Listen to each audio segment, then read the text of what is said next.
Inspirasi hari ini, hati-hati dengan hatimu. Yakobus 1 ayat 21, sebab itu buanglah segala sesuatu yang kotor dan kejahatan yang begitu banyak itu, dan terimalah dengan lemah lembut firman yang tertanam di dalam hatimu, yang berkuasa menyelamatkan jiwamu. Sobat Inspirasi, kita mungkin sudah tidak asing lagi dengan penggalan kalimat sebuah lagu yang berkata, "Jagalah hati, jangan kau nodai." Kalimat ini seturut dengan nasihat firman Tuhan dalam Amsal 4 ayat 23 yang berkata, "Jagalah hatimu dengan segala kewaspadaan, karena dari situlah terpancar kehidupan." Mengapa seseorang harus hati-hati dan benar-benar menjaga hatinya?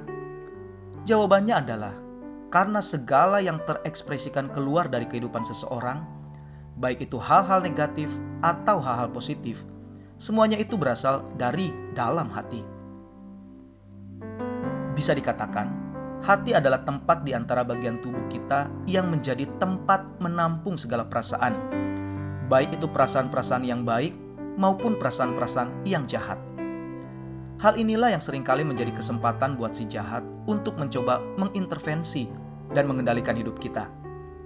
Ketika seseorang membuka celah dan membiarkan berbagai macam pikiran dan perasaan buruk atau jahat mengendap dalam hatinya, maka iblislah yang berkuasa dalam hidupnya. Maka tidak heran jika seseorang yang dikuasai atau dikendalikan oleh iblis akan menunjukkan kebiasaan-kebiasaan atau sifat-sifat yang mengarah kepada kehidupan duniawi atau kedagingan. Setiap ucapan, sikap, perbuatan yang muncul dalam dirinya otomatis adalah perbuatan-perbuatan yang menyakiti hati orang lain, diri sendiri, bahkan menyakiti Tuhan. Secara kedagingan, orang tersebut mungkin merasa puas melakukannya. Namun, jauh di kedalaman hatinya, dia tidak mengalami damai sejahtera, ketenangan, kehilangan sukacita, mengalami kekosongan, dan tentunya sedang mengarahkannya kepada kebinasaan. Oleh karena itu, Sobat Inspirasi yang terkasih, jangan membiarkan perasaan atau pikiran kita dikuasai oleh hal-hal yang buruk, karena itu akan berpengaruh kepada hati kita. Mari belajar untuk menguasai pikiran dan perasaan kita. Mari belajar untuk selalu berpikiran positif, memikirkan hal-hal yang baik, dan membangun diri kita. Sekalipun mungkin ada banyak hal atau seseorang yang pernah menyakiti perasaan kita, melecehkan kita, merendahkan, dan lain sebagainya. Jangan biarkan hal-hal tersebut masuk dan mengendap ke dalam hati kita.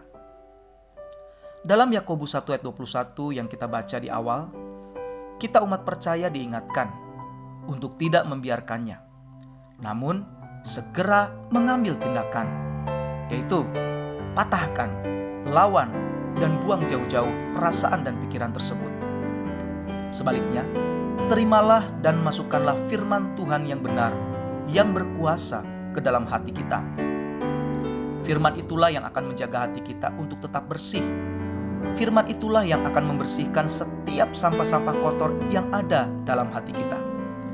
Firman itulah yang akan terus mengingatkan kita untuk senantiasa hidup dalam kebenaran. Dan firman itulah yang akan menuntun kita kepada keselamatan yang sejati. Sebab firman itu adalah perkataan Allah sendiri yang berotoritas. Bahkan lebih dari itu, firman itu sendiri telah menjelma menjadi manusia di dalam Yesus. Yesus adalah firman hidup yang sanggup membersihkan segala noda dosa dan kenajisan setiap manusia. Dengan demikian, kita akan menjadi pribadi-pribadi yang hidup menuruti keinginan-keinginan roh, bukan keinginan-keinginan daging. Mari datang pada Yesus dan percayai firman-Nya, maka hati kita akan dipulihkan secara sempurna. Shalom. Tuhan Yesus memberkati kita sekalian.